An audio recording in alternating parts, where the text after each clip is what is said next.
Ah, ça c'est de la tenue de Noël hein. Je me suis dit rien de mieux que d'être dans une tenue spéciale cocooning pour vous préparer des DIY de Noël dans mon plus simple appareil. Bon, comme toutes les années on se retrouve pour quelques DIY de Noël. Alors cette année ça va être des DIY très simples de dernière minute, puisque là je crois que je me suis pris un petit peu en retard par rapport aux autres années. En tout cas, enfin, c'est des trucs que tout le monde peut faire. Je me suis pas emballée, genre comme le casse-noisette que j'avais fait là-bas l'année dernière qui m'avait pris un temps fou, ça m'avait pris 48 heures.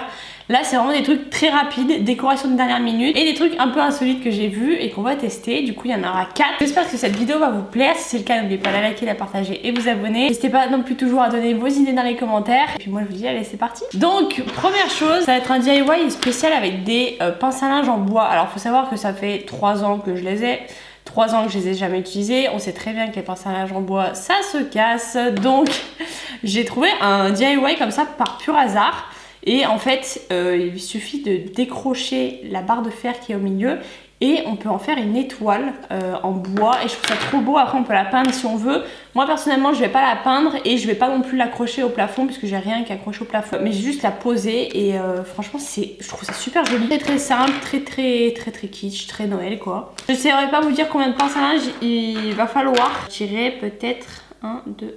3, 4, 5, 6, 7, 8. Je dirais 8 pinces à linge. Du coup c'est parti, on va commencer par casser les pinces à linge tout simplement en tournant et en enlevant le truc gris comme ça. Et garder ça de côté. Il faudra aussi un pistolet à colle chaude. Mon chouchou de toujours. En plus c'est ça, enfin vraiment c'est hyper simple à enlever ces trucs là. 6, 7, 8, ok. Là maintenant j'ai mis 8 pinces à linge. Je vais venir brancher mon pistolet à colle chaude. Et en fait ensuite pendant ce temps on va faire des paires. On prend un côté et en fait on va les assembler comme ça. Je vous assure que c'est super joli, mais vraiment. Vous les mettez juste dos à dos. Vous inversez en fait le sens dans lequel elles étaient de base. Pareil, hop là. Et moi je trouve ça trop beau. Je suis désolée mais je trouve ça magnifique. Il va falloir être assez rapide au niveau de la colle. Ça donnera une étoile à peu près comme ça. Après vous pouvez en faire plusieurs si vous avez plus de pinces à linge. Mais je trouve déjà 8 pinces à linge c'est déjà pas mal. Le mieux ça va être de travailler à plat. Donc soit vous travaillez directement sur votre table et vous la nettoyez après. Soit vous utilisez quelque chose qui peut protéger votre table. En premier on va devoir coller les deux parties à chaque fois entre elles. Comme ça. Mettez pas trop de colle parce que si ça déborde, bah, vous allez vous brûler et ça va être très moche. Là. Et hop là. Là j'ai déjà un côté qui est collé. Ensuite le deuxième. Et je vais faire pareil avec tous les côtés, vous avez compris. C'est hyper simple en vrai. Ok, deux côtés. Ensuite je continue.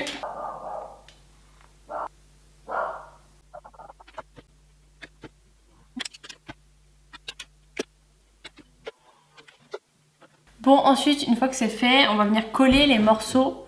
C'est-à-dire que, par exemple, là, je sais pas si vous voyez, vous avez des côtés qui sont pentus. En fait, on va venir les coller entre eux comme ça. On va former la première croix. Pareil, il vaut mieux être à plat. Un plat et un plat. Là pareil, il faut aller très vite. Je vous conseille vraiment de faire ça avec un pistolet à colle chaude parce que avec de la colle froide, franchement je pense que ça tiendra pas. Voilà, donc là on a la première croix, très simple. Ça on va dire que c'était la partie la plus difficile et encore comme vous avez pu le voir c'était hyper simple. Ensuite on va venir ajouter les branches qui nous manquent, comme ça, en biais, pareil. On colle les deux faces comme ça pentues. Je soulève un peu pour pas que ça colle à la table mais je trouve ça, non mais c'est tellement simple. C'est abusé comment c'est simple. Et voilà notre petite étoile de Noël. Je trouve ça plutôt sympa. Je sais pas ce que vous en pensez. Sachant qu'après vous pouvez mettre une petite corde pareil que vous pouvez coller là avec la colle chaude pour pouvoir l'accrocher et que ça pende. Ou même dans votre sapin si vous voulez, mais ça fait peut-être un petit peu gros pour un sapin. Là par rapport à la taille de ma main, bon j'ai des petites mains, on dirait pas mais j'ai des petites mains. En vrai ça donne ça au niveau de la taille. Sachant qu'après vous pouvez la bomber. Franchement si je l'avais bombée, je l'aurais bombée en blanc éventuellement, ça ferait un peu flocon. Mais je trouve ça vraiment super joli. C'est terminé pour le premier DIY, on passe au deuxième. Alors pour ce deuxième DIY, je sais pas si ça a marché. C'est vraiment celui sur lequel je doute le plus. Les autres c'est impossible que ça marche pas. En gros vous allez devoir prendre des feuilles. Alors normalement ça se fait avec des cônes que vous achetez, mais en fait pour moi je pars du principe que les DIY t'as quasiment rien à acheter. Donc pourquoi acheter des cônes alors que tu peux les faire? Faudrait-il encore savoir faire des cônes? Juste entortiller ma feuille. Vraiment n'importe comment. Je vais bien mettre un petit point de colle ici. En fait la chose sur laquelle je doute c'est la solidité, genre si ça va tomber ou pas. Mais logiquement non. À 14 cm je vais faire un point de partout, comme ça, genre tout le long, pour ensuite découper et que ce soit tout droit. Ensuite, une fois que j'ai tous mes points de dessiner, je sais pas si vous allez voir, et je vais tirer un trait comme ça tout le long pour que je puisse découper assez droit. Maintenant, j'ai ma ligne. Je pense avoir fait un col assez droit. Du coup, vous aurez besoin de cordes, n'importe laquelle. Moi, je vais prendre une que j'ai depuis des années, qui est un petit peu pailletée, et je vais venir coller l'extrémité. Hop là, je vais venir faire des tours. J'espère juste que j'aurai assez de ficelle. Je vais couper ma ficelle et mettre aussi un petit point de colle. C'est pas bon du tout. Ce sera pas bon puisque je n'ai pas la bonne ficelle. Il faut la pelote de laine. C'est un énorme fail. C'est grave dommage parce que je pensais qu'on pouvait faire ça avec n'importe quelle ficelle. Je me rends compte que non, c'est avec les grosses pelotes de laine. Et ensuite, il faut mettre de la colle dessus. Très déçue là. DIY foireux. Mais il faut vider une pelote de laine entière. DIY, non mais vraiment. Énorme fail. Voilà, j'en étais sûre. C'était pas le fail que j'attendais, mais bah voilà. Bon, tant pis, on va pouvoir se rattraper sur les autres DIY qui seront 10 fois mieux. Du coup, on n'aura plus besoin du pistolet à colle. Si jamais pour le DIY que je viens de foirer, je vous mettrai le DIY en question dans la barre de description et vous pourrez aller voir de vous-même ce que ça donne parce qu'en vrai, je trouve ça plutôt sympa. Mais j'ai pas le matériel qu'il faut et comme je vous ai dit, là c'est des trucs de dernière minute. Je vais aller chercher les ustensiles en cuisine et je reviens. Bon, pour ce DIY, vous avez besoin de maïzena ou de farine ou de fausse neige, c'est vraiment comme vous voulez. Mais logiquement, c'est plus farine et maïzena. Ensuite, d'un petit tamis comme ça, très fin. Ensuite, une assiette et une cuillère. Donc ça, c'est plus pour le côté je peux en foutre de partout. Une feuille et un stylo. Et ensuite, alors moi, j'ai les petits scalpels. Mais sinon, vous pouvez prendre des petits ciseaux. Mais alors là, bonne chance. Je parle de petits scalpels, c'est les petits trucs comme ça qui coupent. Alors ça coupe vraiment beaucoup. Et c'est pour faire les petits pochoirs, parce que là en fait on va faire un pochoir, c'est les empreintes du Père Noël et je trouve ça vraiment incroyable comme idée, surtout quand vous avez des enfants et tout. Enfin moi je sais que mes gosses, franchement il y a moyen que je leur ferai ça. Du coup on va dessiner la chaussure du Père Noël mais en très bref, on va juste faire des petits carrés pour faire deviner la semelle en gros. Il faut juste dessiner très grossièrement parce qu'en soi on s'en fiche, ça va être découpé. Bon voilà à quoi ressemble mon pied avec les empreintes comme ça du Père Noël. Du coup on va découper les petits carrés et ça fera un pochoir en gros. Bon moi je vais me mettre sur une pochette au cas où pour pas découper ma table, mais ça va être très rapide. En gros ça fait des trous comme ça. Bon voilà à quoi ressemble mon empreinte. Et ensuite du coup alors là, étape cruciale, le mieux c'est de pas avoir de chien, j'en ai donc on va les sortir. Moi je vais venir verser de la maïzena dans mon petit tamis. Je vais faire ça à la cuillère. En fait, il faut que ça reste au maximum dans le tamis, que ça sorte pas du tamis. C'est pour ça que j'ai mis une assiette en dessous au cas où. Ah oh, on va dire qu'on n'en a pas foutu partout, même si c'est totalement faux. Voilà, ensuite on prend ça, on va vers le sapin. Le mieux c'est quand même d'attendre que les cadeaux soient tous mis. On va mettre l'empreinte ici par exemple. Et on va saupoudrer comme ça. Ensuite on remet dans l'assiette. On enlève ça. C'est pas grave si ça dépasse, c'est censé être des empreintes donc c'est censé être sale. Ensuite on y pose ailleurs comme ça. On recommence. Là je trouve ça trop mignon, mais vraiment. Et voilà, bon, je vais vous montrer. Non mais vraiment je trouve ça trop chou quand vous avez des enfants qui croient encore au Père Noël. Et bah je trouve ça trop chou, regardez. Les petites traces du Papa Noël. Ah bon vous pouvez en faire dans tout le salon mais pouvoir se laisser de la place pour marcher après quand même. Sinon je pense pour les carrelages ou les sols qui craignent pas trop, genre pas là, c'est-à-dire pas du lino. Mais vous pouvez peut-être éventuellement mettre du gel à vitre. Vous savez les petites décos qu'on met normalement sur les vitres.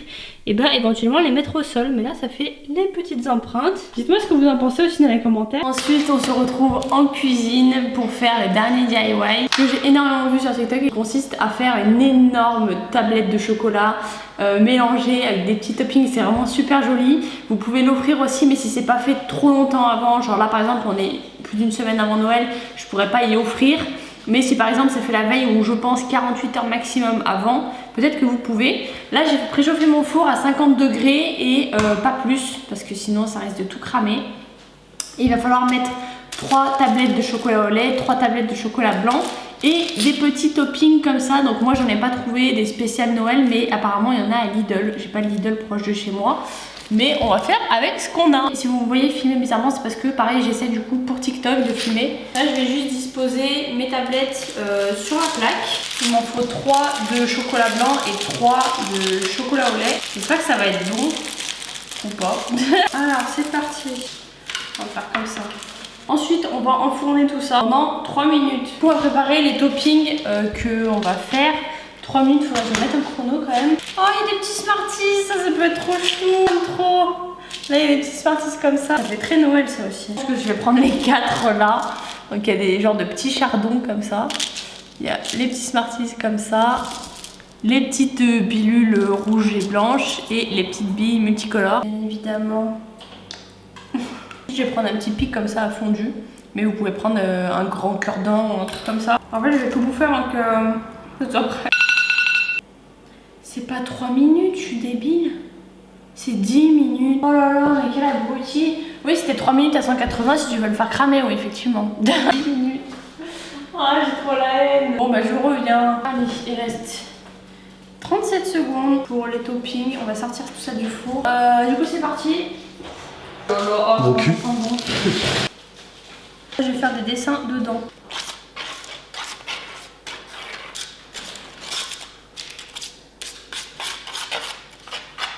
Ok, c'est trop beau. Ensuite. Là, ensuite, on va mettre ça au frigo pendant 2 ou 3 heures. Je pense que 2 heures c'est suffisant. Ah, je suis trop contente. Putain, j'ai trop hâte de goûter. Vraiment, ça a l'air trop bon, c'est trop beau. Je kiffe. Ah! Et ben, ça fait presque 3 heures. Donc, regardez-moi ça, comment c'est trop kiki. Ah, j'ai trop hâte. On va y casser du coup. Oh, le gros il va craquer là. Oh. Goûte-moi ça, c'est incroyable. Je te jure que c'est incroyable. Ah ouais, c'est bon. T'as vu, c'est trop bon. Tu vois comme ça? Ouais. Mais pour le Noël? Non, le pour nous. C'est un petit bon carnassé. T'aimes bien? Ouais, de ouf. T'aimes bien les petits trucs comme ça? Mais c'est un peu trop chocolat. C'est que du chocolat en même temps. Excellent, excellent. Bon, et bien écoutez, on termine sur une note chocolatée. Ouais, j'ai grave kiffé. Alors, le seul truc, c'est que je suis déçue pour le deuxième DIY. Mais bon, écoutez, tant pis. J'espère que les autres DIY vous auront plu. Et surtout le DIY chocolaté là, à la fin, franchement, pour faire plaisir à vos proches, bah, c'est peut-être tout aussi cool que d'acheter des chocolats. Vous y mettez dans des petits pochons en plastique et vous pouvez les offrir. Mais comme je vous ai dit, à faire assez rapidement, proche du moment où vous l'offrez. Parce que je vous assure, incroyable, vraiment trop bon. Bref, passez tous de bonnes fêtes de Noël. Logiquement, on se revoit d'ici là. Je vous fais plein de gros bisous et je vous dis à la prochaine pour une prochaine vidéo.